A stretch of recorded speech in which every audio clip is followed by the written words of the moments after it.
Now, the Nigerian economy appears to be reopening faster as cases of COVID-19 seems to be flattening, and this follows the various pronouncements of the federal and state governments on the resumption of some critical sectors and industries of Africa's largest economy, including that of aviation, education, hospitality, as well as the religious segment. And under the financial services industry, it's been more than a double whammy for the banking sector that has struggled to cope with the direct impacts of COVID-19 and the effects of the pandemic on the oil and gas sector, of course, which the banks are largely exposed to. Well, despite these challenges, Tier 1 financial institution, Access Bank, is one of the domestic lenders that has been consistent with its operational and expansionary strategy and now appears to be going pan-African from all indications. Well, joining us now to speak about the firm's recovery measures is Access Bank's Group Deputy Managing Director,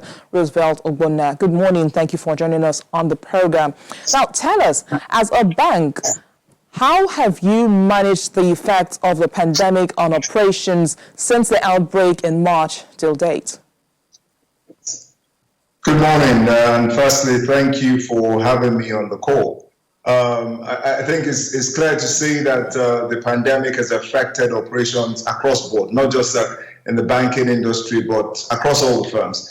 The shutdown has had significant impact in how we've done business. But I think leading up to our merger with Diamond Bank, we had made a lot of investment in IT and technology, and we've driven innovation.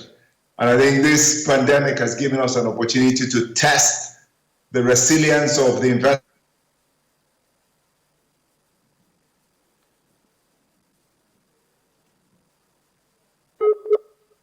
We'll get back to that conversation in just a moment, but let's just do a quick recap. Okay, he's back. So continue the conversation, Mr. Roosevelt. All right, so I'm not sure where I stopped, but I think the point I was making was that the investment in technology has been quite significant for the bank. Can you still hear me? Go ahead. We can hear you. Go ahead. So, I think the pandemic has given us an opportunity to test the innovation which we have invested in the course of the last year and a half or 2 years. With the stay at home and the banks not being able to open their branches but still needed to serve customers, we've had to rely on our digital platforms to be able to do so.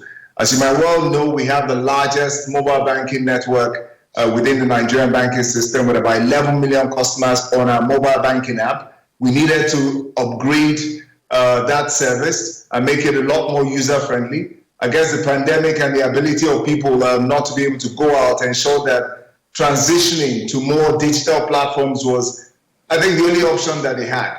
And when you had a bank with a platform that was friendly and made it easy for customers to interact and still serve those customers, we found that many more customers migrated onto the digital platform. So overall, the operations were impacted, but it will interest you to know that as a bank, we've gone through the crisis. So from all of the last 4 to 5 months, the bank's business has continued to grow. We continue to sign on new customers. We've leveraged our agency banking network to allow customers to do business within their own locality without having to travel far to do so. And for those who are more technology savvy, to be able to do it online, either on USSD or on their mobile app.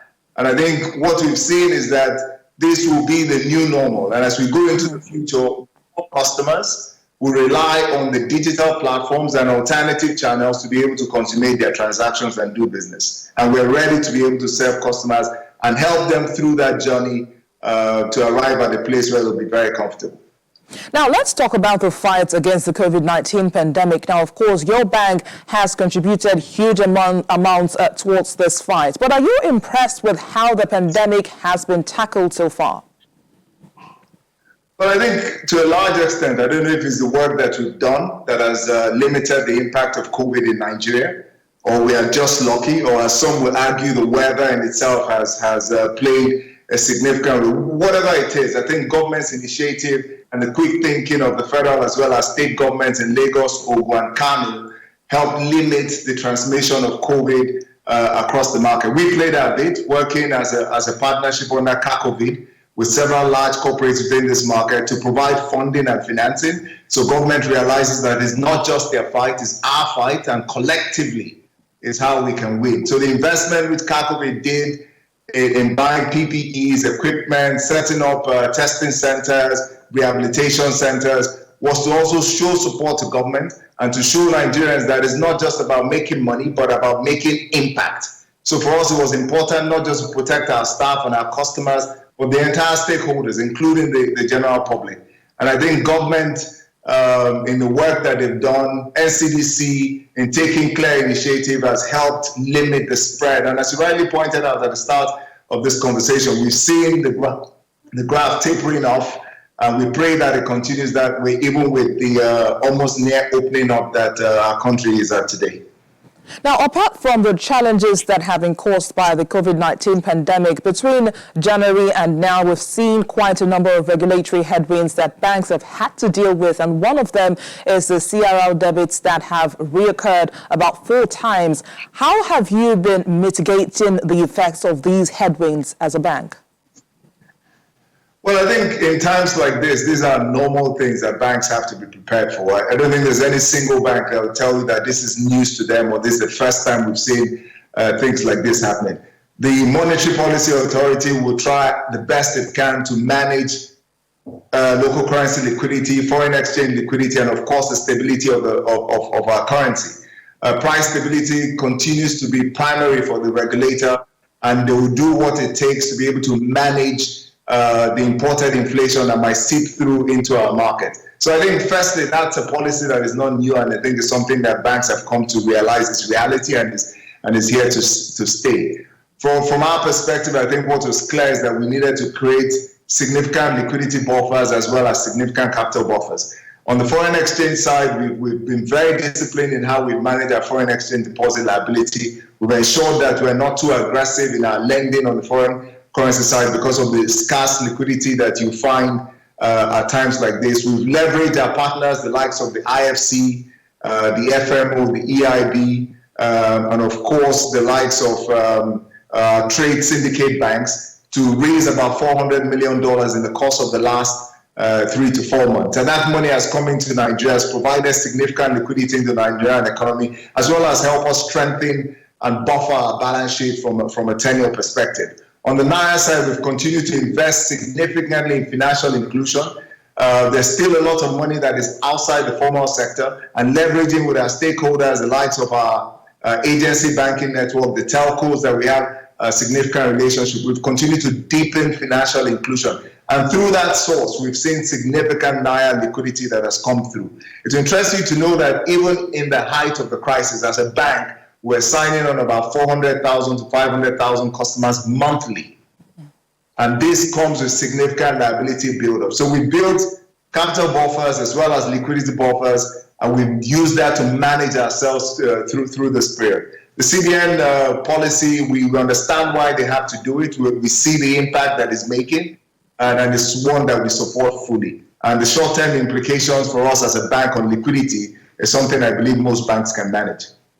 Now, you've talked about having thousands of new customers monthly, of course, and earlier on you talked about the new normal of remote working, how your bank is actually adapting to that. But then, how are you positioning as a bank to fully reopen all your doors and restore in-office operations as the economy gradually reopens? I think one of the things we've come to realize, and I think everyone should as well, is that we will not go back to how things used to be done before. So the idea of big offices and big branches and having significant customer footfall might never come back. The investment that banks and many institutions have made in technology will have to begin to pay off. So what we believe we will see going into the future is that the branch network will still be relevant. There's a size and scale of branch activity that will still be there, but a good 70 to 80% of our transactions will be done on alternative channels. So it's about banks making the right investments, ensuring they have the right partnerships to be able to support that online and digital aspiration that most banks have. So the new normal is here and is real, and it's about every counterparty and every customer looking for a platform that is comfortable for them and allows them to be able to transact. So some customers are more comfortable on mobile banking.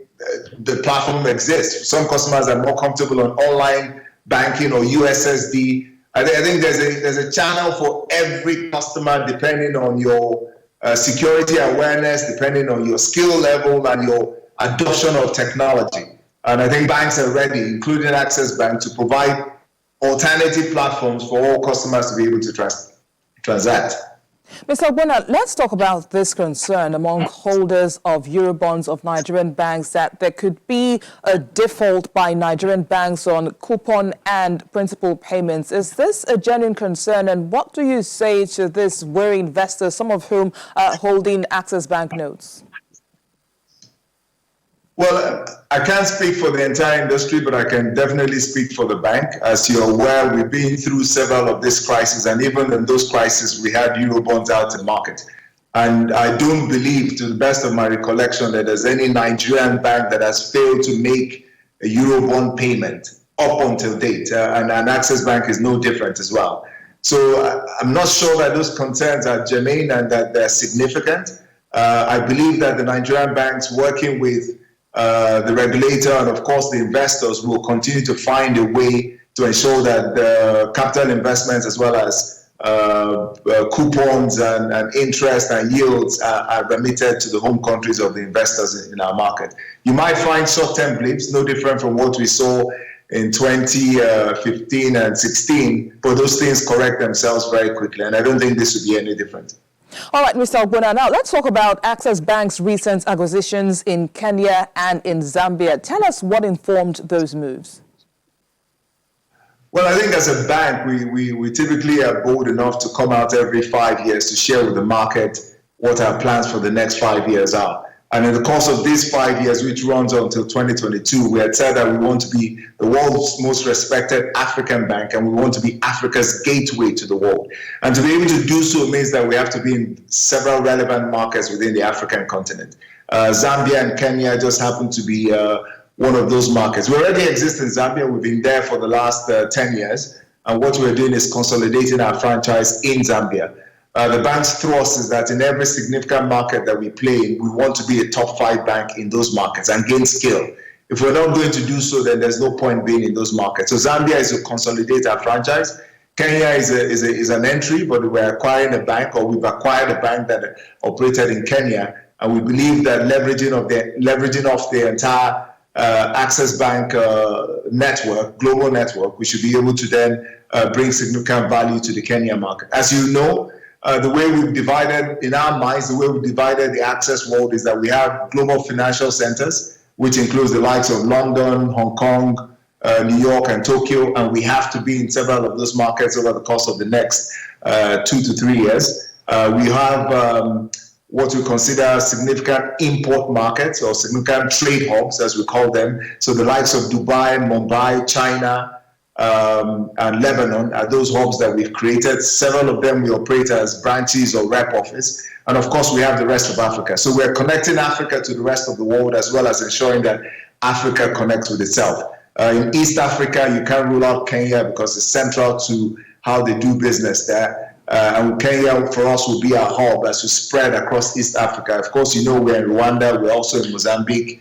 And we're going to use Kenya as a hub into those, in managing that entire network that we have. Zambia is in SADC. There are 2 or 3 other markets in Southern Africa that looks interesting, but Zambia is clearly going to be our anchor as we invest in the rest of the Southern African region. The consolidation of Access Bank in Zambia places us about 7th in that market today. And I think the rest will have to be organic growth, or where we find significant opportunities, we'll take advantage of it.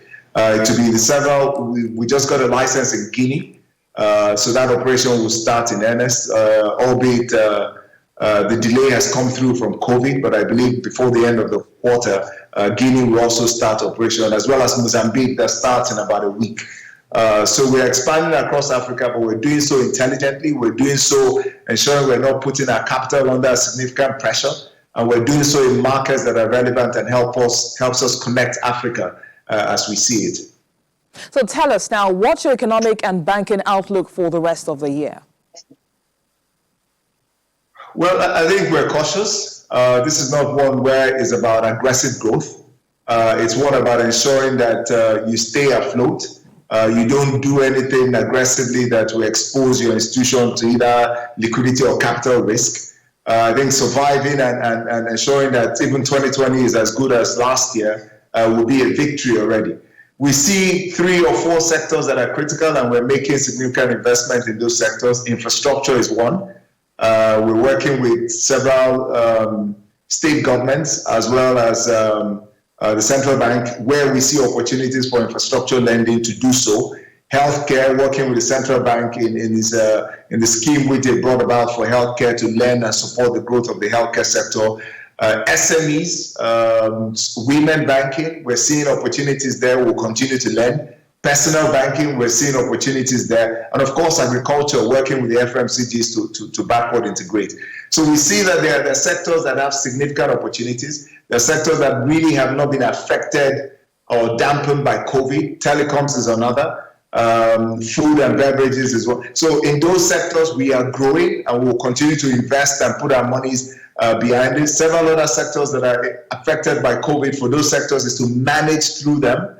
Those are the sectors working with the central bank. We've had to realign and make payment extensions for those customers to tie them over this crisis. I think we don't see a quick recovery. We're not expecting to see a V-shaped recovery post-COVID. We think it to be a gradual U-shaped recovery. And it take us the next 12 to 18 months to fully come out of this. It's at times like this that banks have to stand with their customers, support them through the crisis. And that's the only way to ensure that the partnership sustains. So for those sectors like hospitality and airline, and the likes of construction, real estate, some commodity trading, we just have to work with them to tie them through this crisis that COVID has brought on their business. So we're positive, but cautiously so, and hoping that the impact, the reopening of the global market will begin to seep through into the Nigerian. Of course, you know that the World Bank is projecting that there'll be a GDP decline of about 5% globally. Okay. Our second quarter result shows about 6.1% GDP decline. But with the economic recovery plan and all government is trying to do to spend its way through this crisis, we expect that will narrow to about 2%. That expectation in 2020. All right, Access Bank's Group Deputy CEO, Mr. Roosevelt Ogbonna, thanks for sharing some of your time with us this morning. Thank you very much. It was a pleasure being on the call. We will be making sense of Nigeria's Q2 2020 capital importation data when we return in just a moment. Please stay with us.